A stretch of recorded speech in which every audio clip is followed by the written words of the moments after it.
فرض خاص سلطانی قرض ہے اور نفل گویا تحفہ۔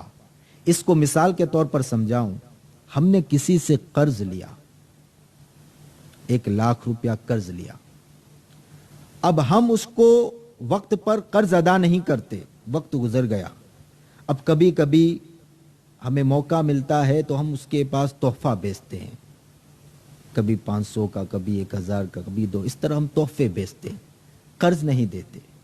تو بتاؤ جس سے ہم نے قرض لیا ہے کیا وہ اس سے راضی ہوگا؟ ضرور وہ کہے گا کہ یہ نادان ہے، جو دینا چاہیے وہ نہیں دیتا اور اوپر سے یہ تحفے بیچتا ہے۔ یہ میں نے آپ کو صرف سمجھانے کے لیے کہا۔ اعلیٰ حضرت نے جو فرمایا کہ فرض جو ہوتا ہے یہ بھی قرض کی طرح ہے اور نفل جو ہے وہ تحفے کی طرح ہے۔ اگر ہم نے فرائض کو ادا نہ کیا اور نوافل ادا کرتے رہے تو اس سے اللہ راضی نہیں ہوگا، بلکہ ہماری نوافل قبول نہیں ہوں گے۔ حضرت علی رضی اللہ تعالی عنہ نے فرمایا ہے کہ اگر فرض چھوڑ کر سنت اور نفل میں مشغول ہوگا تو یہ قبول نہیں ہوں گے اور ذلیل کیا جائے گا۔ شیخ عبدالحق محدث دہلوی لکھتے ہیں کہ لازم اور ضروری چیز کا ترک اور جو ضروری نہیں اس کا اہتمام، یہ عقل اور دانش کی روح سے کیا ہے؟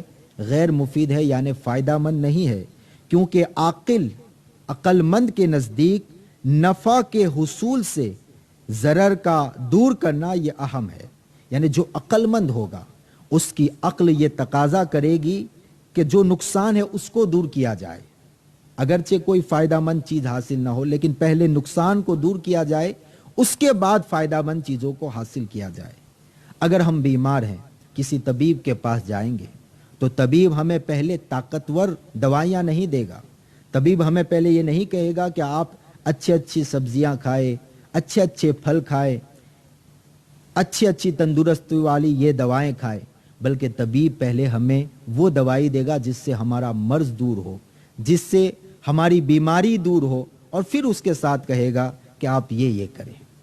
اسی طرح یاد رکھیں کہ اگر ہماری نماز قضا ہیں تو اس کا نقصان ہم پر ہے، وہ قرض ہے، پہلے ہمیں قضا نمازیں پڑھنی ہے، اس کے بعد انشاءاللہ ہمارے نوافل بھی اللہ تبارک و تعالیٰ کی بارگاہ میں قبول ہوگی۔ میرے یہ کہنے کا مطلب یہ نہیں ہے کہ آپ نوافل نہ پڑھیں، جو نوافل پڑھتے ہیں انہیں ہم پڑھنے سے روکیں گے نہیں۔ علماء کرام نے فرمایا عوام جس طرح بھی اللہ کا نام لے یہ بہتر ہے، اچھا ہے، وہ اللہ کا نام لے، وہ پڑھتے رہے، لیکن میں صرف مشورہ دے رہا ہوں، توجہ دلا رہا ہوں جو ہمارے علماء کرام نے فرمایا، جس کی طرف ہمارے علماء کرام نے توجہ دلائی، ہمارے بزرگان دین نے توجہ دلائی کہ آپ کے ذمے اگر قضا نمازیں باقی ہے تو پہلے کیا ہے اس کا حساب لگا لے اور قضا نمازیں پڑھے، اور قضا نمازیں پوری کرنے کے بعد پھر نوافل پڑھے۔ انشاءاللہ اس طرح نوافل پڑھنے کا مزہ ہی کچھ اور ہوگا اور عبادتوں میں چاشنی بھی پیدا ہوگی، اور ضرور ہمیں اللہ تبارک و تعالیٰ کی رحمتیں ملے گی۔ اللہ تبارک و تعالیٰ ہم سب کو شب برات کی فضیلتیں، رحمتیں، برکتیں نصیب فرمائے۔ اللہ تعالیٰ ہماری مغفرت فرمائے۔ آمین ثم آمین۔ وآخر دعوانا الحمد للہ رب العالمین۔ السلام علیکم۔